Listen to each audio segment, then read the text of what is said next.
Assalamualaikum warahmatullahi wabarakatuh dan salam sejahtera. Pada hari ini saya nak menyentuh sedikit berkaitan dengan uh, laporan media dan kepentingan pihak media yang menjalankan tugas untuk membawa laporan terutamanya kes-kes politiko-legal di mahkamah ataupun kes-kes tentang perkembangan semasa dalam politik negara yang ada di medan mahkamah.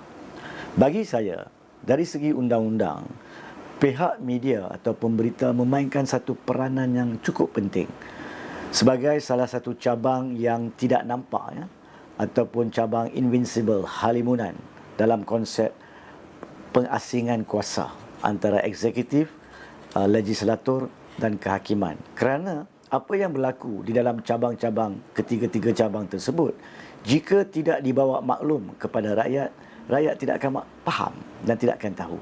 Di situlah peranan penting media dalam konsep demokrasi dan pengasingan kuasa di negara kita. Pada hari Khamis yang lalu, telah ada satu pendengaran prosiding di mahkamah berkaitan dengan pertikaian dalaman bersatu, di mana Tan Sri, di mana Tun Dr. Mahathir dan 6 lagi telah membawa tindakan terhadap Tan Sri Muhyiddin Yassin dan 3 lagi berkaitan isu-isu yang dipertikaikan. Pada hari ini saya tidak akan menyentuh perkara tersebut kerana sebagai peguam yang mengendalikan kes tersebut, saya tidak harus membincangkan kes itu selepas ianya telah pun dibawa ke mahkamah. Tujuan sesi penjelasan saya ini secara khusus adalah berkaitan dengan laporan media. Dan seperti yang tuan-tuan dan puan-puan tahu, selepas prosiding tersebut telah tamat, kesemua media telah membuat laporan pada hari yang sama.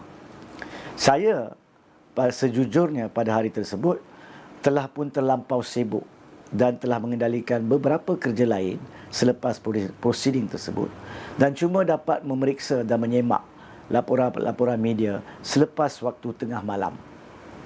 Dan apabila saya semak, saya mendapati malangnya secara konsisten hampir kesemua berita yang utama membawa tajuk yang salah, yang lari daripada apa yang berlaku di dalam prosiding mahkamah. Secara ringkas, ianya telah dilaporkan seolah-olah di dalam tajuk dan juga kandungan laporannya bahawa kononnya tuntutan-tuntutan di mahkamah yang dibawa oleh pihak Tun Dr. Mahathir telah ditolak. Sedangkan pada hakikatnya, pada 18 hari bulan hari Jun, tidak ada langsung pun perbicaraan tuntutan dibuat di mahkamah. Tidak ada langsung pun pendengaran atau hujah yang disampaikan berkaitan tuntutan-tuntutan tersebut. Apa yang berlaku adalah satu permohonan oleh pihak Tun untuk memperolehi beberapa perintah larangan sementara telah ditetapkan. Tapi disebabkan masa yang singkat yang ada di tangan pihak defendant semasa hadir di mahkamah, maka mereka telah meminta penangguhan untuk membolehkan mereka memfailkan dokumen-dokumen yang perlu. Dan kesemua pihak termasuk kami tiada bantahan terhadap perkara tersebut kerana demi keadilan semua pihak harus diberi peluang untuk menampilkan keterangan sebelum mana-mana permohonan didengar. Jadi permohonan telah ditangguhkan hingga 9 hari bulan Julai. Cuma pada masa yang sama ada satu permohonan ad interim bermaksud satu permohonan sementara sebelum permohonan sementara yang sebenar didengar telah dipohon secara lisan, supaya pihak-pihak tertentu tidak melakukan apa-apa perkara lanjut yang boleh menjejaskan pendengaran permohonan yang akan didengar pada 9 Julai. Maksudnya, permohonan lisan itu tidak ada kena-mengena pun dengan isu tuntutan muktamad yang dibuat, iaitu tentang kesahihan keahlian Tun, jawatan pengurusinya, keahlian keempat-empat ahli parlimen bersatu yang lain dan kedudukan jawatan Datuk Marzuki sebagai SUA. Itu tidak dipohon secara ad interim pada hari tersebut. Tapi laporan mengatakan seolah-olah tuntutan-tuntutan yang muktamad itu telah pun dilupuskan atau diputuskan memihak bertentangan dengan pihak Tun. Itu adalah salah.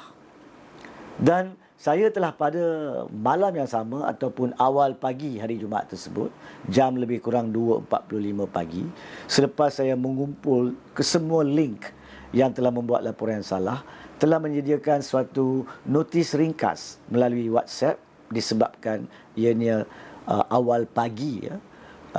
Maka saya telah memajukan pendapat ataupun bantahan saya, memajukan kerisauan saya tentang salah laporan tersebut supaya ianya dapat dibetulkan. And to be fair kepada pihak-pihak berkenaan, pemberita ataupun laporan-laporan terkenaan, pada hari esoknya kebanyakan daripada mereka telah pun mengubah tajuk-tajuk laporan tersebut dan kandungan yang perlu. Dan kalau tuan-tuan dan puan-puan menyemak Facebook saya pada siri 1560, akan dapati link-link yang saya maksudkan. Tapi jika disemak link-link tersebut, pembetulan telah pun dibuat, ya, kebanyakannya. Tapi isunya macam saya katakan, bukan tentang pertikaian di mahkamah tersebut, tapi tentang kepentingan laporan adil oleh media. Kerana apabila pihak-pihak membaca laporan-laporan yang khilaf tersebut di sebelah tengah hari ataupun petang hari Khamis, ramai yang mendapati ataupun memahami seolah-olah tuntutan Tun yang difailkan pada 9 hari bulan Jun telah ditolak pada 18 Jun. Itu menimbulkan suatu kebimbangan. Bagaimanakah mahkamah menolak sedangkan baru 9 hari? Yang keduanya, ianya juga menimbulkan tuhmahan kepada mahkamah.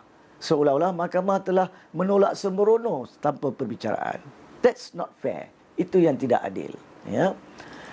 Oleh itu, saya memohon dan saya sarankan kepada pihak media bahawa dalam semua kes berkaitan tindakan-tindakan yang merujuk kepada politiko-ligo seperti yang wujud dalam kes Kemelut Bersatu di mahkamah ini dan kes-kes lain, laporan hendaklah adil dan hendaklah dibuat selepas ianya difahami. Di mana selepas saya keluar pada prosiding tersebut, saya telah secara lengkap dan padat menyatakan dalam kedua-dua bahasa, bahasa Malaysia dan bahasa Inggeris, apakah dia yang telah berlaku di mahkamah. Namun pada sesi yang hari Khamis lalu, saya dapati tidak ada pun mana-mana video yang telah dirakam diupload di internet untuk pihak-pihak rakyat-rakyat mengikuti kenyataan peguam-peguam sama ada saya maupun peguam yang satu lagi untuk pihak defendant tentang apa yang berlaku. Jadi saya harap selepas ini perkara ini tidak berulang. Tapi yang lebih penting juga saya percaya memandangkan kekhilafan dalam tajuk dan inti laporan tersebut adalah agak konsisten. Kesemuanya mengatakan kononnya bahawa Tun ataupun tuntutan Tun telah ditolak. Ianya memberi gambaran kepada mana-mana pihak munasabah bahawa ada pihak yang tertentu yang telah pun mendorong media membuat laporan seperti itu. Dan sekiranya adalah oleh mana-mana pihak berkenaan, sama ada pihak yang lebih rapat dengan pihak defendant, sama ada daripada pejabat-pejabat tertentu ataupun pejabat Perdana Menteri bahagian medianya sendiri, saya harap perkara ini dihentikan. Ya, sebab apabila pertikaian berlaku di mahkamah, maka rakyat perlu tahu apa yang sebenarnya berlaku. Jangan diubah inti perkara yang berlaku dan merunsingkan fikiran rakyat yang tidak berada di mahkamah. Itu bukan sahaja tidak adil, adalah jahat.